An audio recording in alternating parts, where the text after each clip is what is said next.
Saudara, kita akan bahas peristiwa penembakan di kampanye Donald Trump bersama analis hubungan internasional Hikmahanto Juwana. Selamat siang, Pak Hikmah. Ya, selamat siang. Pak, ini kan tadi sudah disebutkan juga bahwa kondisi Donald Trump ini sudah baik-baik saja, begitu sudah dievakuasi, bahkan sudah berkomunikasi dengan rivalnya Joe Biden. Tanggapan Anda soal peristiwa ini seperti apa, Prof? Ya, yang pasti adalah kita harus menunggu segala sesuatunya sampai hasil investigasi itu menghasilkan hasil yang konklusif gitu ya. Karena kita tidak bisa berspekulasi dalam kesempatan ini apa yang sebenarnya terjadi. Bahwa memang fakta-fakta sudah ada, fakta bahwa Donald Trump ditembak, lalu kemudian mengenai kuping beliau, lalu kemudian ada Secret Service yang membantu beliau, tetapi juga pada waktu dibantu, Donald Trump masih seolah-olah diberi kesempatan untuk berbicara, karena dia menyampaikan fight 2 kali, atau artinya lawan begitu ya. Kenapa pertanyaannya, kenapa tidak langsung dievakuasi? Lalu kemudian kita juga tahu fakta bahwa ada orang yang sudah ditembak sebagai pelakunya di sebuah gedung yang tidak ada di sebuah gedung yang dekat dengan venue mungkin. Lalu kemudian juga ada 1 orang yang sudah tewas. Jadi itu sudah fakta-fakta yang sudah didapat. Tinggal sekarang adalah mendalami fakta-fakta itu, mengkaitkan satu dengan lainnya untuk bisa memastikan bahwa apa yang sebenarnya terjadi. Memang kesulitannya adalah pelaku yang diduga menjadi pihak yang sangat tahu terkait dengan penembakan ini, itu dilakukan ditembak mati, ya. Nah, kita tentu sekarang kita sudah tahu bahwa itu ditembak mati bukan karena bunuh diri. Nah, kalau ditembak mati tentu ada spekulasi lagi. Kenapa ditembak mati langsung pada saat itu? Kenapa tidak kemudian diamankan, dilumpuhkan, ditembak tapi tidak mati, sehingga bisa ditanya ya oleh nantinya pihak kepolisian atau otoritas yang ada di Amerika Serikat. Jadi ini masih spekulasi.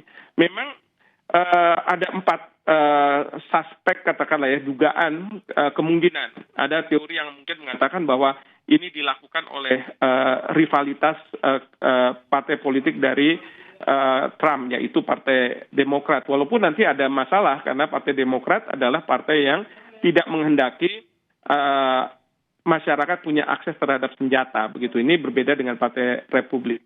Tetapi juga mungkin juga ada yang mengatakan, oh enggak, ini mungkin lone wolf gitu ya. Jadi orang sendiri yang tidak terafiliasi kemana-mana, dia menginginkan sesuatu yang katakanlah kekhawatiran dia kalau mungkin Donald Trump yang menang, maka akan terjadi apa.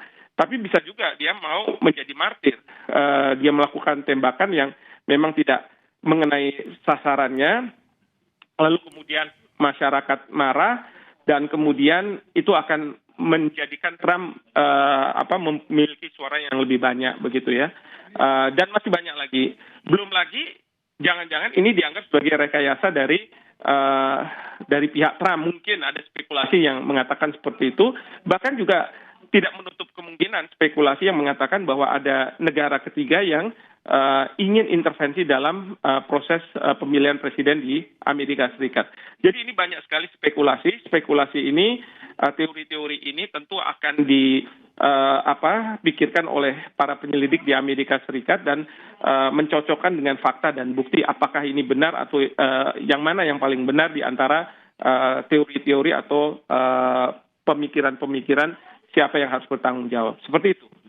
Ya, Prof, tadi menarik Anda sebutkan juga dari gesture para pengawal ataupun juga keamanan begitu yang mengamankan atau mengevakuasi Donald Trump. Ini kan menjadi pertanyaan, mengapa tidak langsung dibawa turun dari panggung, lalu ada jeda terlebih dahulu, diam dulu di atas panggung, bahkan Trump ini sempat mengepalkan tangan sambil berteriak begitu. Nah, ini apakah ini yang Anda maksud salah satu indikasi mungkin saja spekulasinya bahwa ini merupakan drama ataupun gimmick yang dibuat oleh pihak Trump sendiri?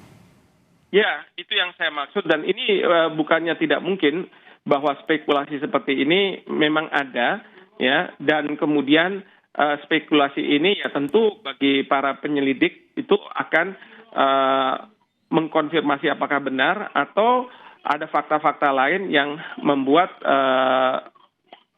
spekulasi seperti ini bisa dinafikan. Karena saya tidak tahu ya, tentu nanti akan dilihat dari SOP pengamanan terhadap VVIP yang di Amerika Serikat. Apakah yang dilakukan oleh Secret Service pada saat itu sudah sesuai dengan SOP atau tidak? Karena kalau saya lihat memang ada jeda di mana Presiden Trump berdiri, lalu kemudian para Secret Service yang mengelilingi Trump itu seolah-olah memang mencoba menghalangi kalau misalnya ada serangan dari gedung dan lain sebagainya. Yang seharusnya dilakukan justru mungkin harus tetap merunduk dan terus ke bawah sampai kemudian betul-betul calon presiden ini dalam situasi yang benar-benar aman, seperti itu. Dari peristiwa ini, Prof, Anda melihat apakah akan ada dampaknya terhadap polarisasi? Ya, sekali lagi ini kita harus menunggu hasil dari penyelidikan yang dilakukan, ya, bahwa nanti dari hasil penyelidikan ini akan muncul polarisasi, mungkin bisa jadi ya, karena memang di Amerika Serikat sejak 2019 itu kan mereka sangat terpecah masyarakatnya ketika menghadapi pemilu, dan terpecahnya ini belum sembuh sampai dengan hari ini. Jadi polarisasi itu bukannya tidak mungkin, justru menguat. Tapi bisa juga kalau misalnya ini ternyata dari pihak luar, dari pihak asing, justru akan mempersatukan Amerika Serikat, rakyat Amerika Serikat. Ini bisa jadi seperti itu. Dan kalau misalnya sebaliknya, kalau misalnya ini merupakan ada rekayasa dan lain sebagainya dari dalam Donald Trump sendiri, justru ini yang bermasalah. Dan kalau misalnya ini ternyata dilakukan oleh lone wolf gitu ya, ini tidak akan memunculkan politisasi, tetapi mungkin menyepakati bahwa gun control itu sangat penting di Amerika Serikat. Akses masyarakat terhadap senjata itu tidak boleh sebebas-bebasnya, sehingga akan berdampak seperti ini dalam konteks pesta demokrasi yang kemudian berujung pada berdarah-darah ini. Seperti itu. Ya, Prof, tadi juga Biden menyebutkan bahwa dalam peristiwa serangan ini tidak ada pihak yang diuntungkan. Bagaimana Anda melihat ini? Ya, sebenarnya Biden ingin mengatakan bahwa jangan sampai peristiwa ini dikaitkan dengan proses pemilihan yang ujung-ujungnya adalah merugikan beliau tentunya ya.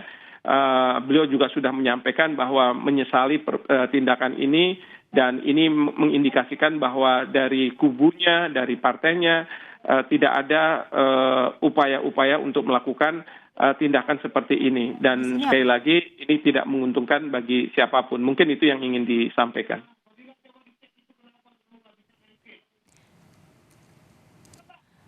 Baik, terima kasih Prof. Hikmahanto Juwana selaku analis hubungan internasional yang telah bergabung bersama kami di Breaking News Kompas TV. Terima kasih, sehat selalu. Saudara tetap bersama kami usai jeda. Breaking News Kompas TV masih akan kembali dengan informasi terkait dengan serangan terhadap salah satu kandidat peserta Pilpres Donald Trump.